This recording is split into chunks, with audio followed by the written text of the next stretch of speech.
নারায়ণগঞ্জের ২৫০০ উপজেলার দুপতারা ইউনিয়ন আওয়ামী লীগের সাধারণ সম্পাদক ও সাবেক ইউপি চেয়ারম্যান আজিজুর রহমান মোল্লাকে গ্রেফতার করেছে জেলা গোয়েন্দা পুলিশ।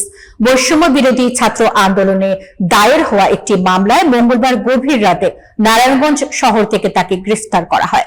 স্টাফ রিপোর্টার মোহাম্মদ নূর নবী জনি জানান, গ্রেফতারের খবর বৃহস্পতিবার সকালে দুপতারা বাজার সহ আশেপাশের এলাকায় ছড়িয়ে পড়লে স্থানীয়দের মধ্যে তাৎক্ষণিক প্রতিক্রিয়া দেখা যায়। এলাকাবাসী আনন্দ মিছিল বের করে এবং একে অপরকে মিষ্টি খাইয়ে খুশি প্রকাশ করেন। পুলিশ সূত্র জানায়, আজিজুর রহমান মোল্লার বিরুদ্ধে বৈষম্য বিরোধী ছাত্র আন্দোলনে হামলার অভিযোগ রয়েছে। পাশাপাশি তার বিরুদ্ধে বিস্ফোরক দ্রব্য আইনে দায়ের করা একটি মামলায় তাকে গ্রেফতার দেখানো হয়েছে। স্থানীয় বাসিন্দা জিয়াউল হক বেদন বলেন, আওয়ামী লীগ আমলে আজিজুর রহমানের অত্যাচার ও নির্যাতনে সাধারণ মানুষ অতিষ্ঠ ছিল। তার গ্রেফতার হওয়ায় এলাকাবাসী স্বস্তি প্রকাশ করছে।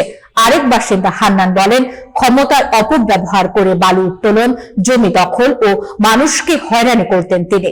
এছাড়াও সাবেক ইউপি সদস্য আহসান, স্থানীয় বাসিন্দা রমজান ও আব্দুল মান্নানের স্ত্রী সহ একাধিক ব্যক্তি অভিযোগ করেন, আওয়ামী লীগ সরকারের সময়ে সাধারণ মানুষের বিরুদ্ধে মিথ্যা মামলা ও হামলার মাধ্যমে ভয়ভীতি সৃষ্টি করতেন আজিজুর রহমান।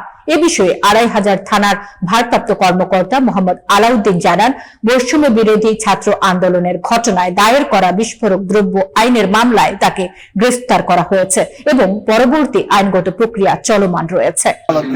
আমার জ্ঞান হওয়ার পরও তো আমি বিএনপি করি। কেমন টর্চারিং করছে? অনেক টর্চারিং করছে এবং আমার ধরছে, আবার বাড়ি অফিসে নিয়ে মারছে, বাইরে এসে ১০ জনের সামনে স্বাস্থ্যকে ধরে নিয়ে সব কিছু করছে। আবার মনে করেন এই সন্ত্রাস দিয়ে মানে মাইরে অনেকে বন্ধু দৌড়াইছে।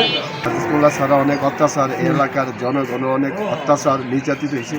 যেমন আমাদের পাঁচগাঁও বহুমুখী উচ্চ বিদ্যালয়ে যে অনেক টাকা, সে প্রায় না হলেও ১৫ থেকে ২০ লক্ষ টাকা, তারপরে স্কুলের ঘাস, তারপরে বালু খনন এবং মানুষের নিরহ মানুষের জমি জমা নিয়ে মানুষের ভুয়া খারিজ করে ভুয়া দলিল করে নিয়ে গেছে। যেমন আমি নিজেও তার কাছে একটা শিকার। আমি হয়তো একদিন আমি সাবেক ছাত্রদলের সেক্রেটারি ছিলাম দুপতারা ইউনিয়নে। সে আমাকে সেই পুঁজি করে আমার ভাইয়ের সাথে সে একটা ধন্দ লাগায়, সে আমাকে বাড়িতে দেখুন তো, সে আমি বলে অনাধিকার চর্চা করে বলে আমি আমার বাড়িতে আছি এই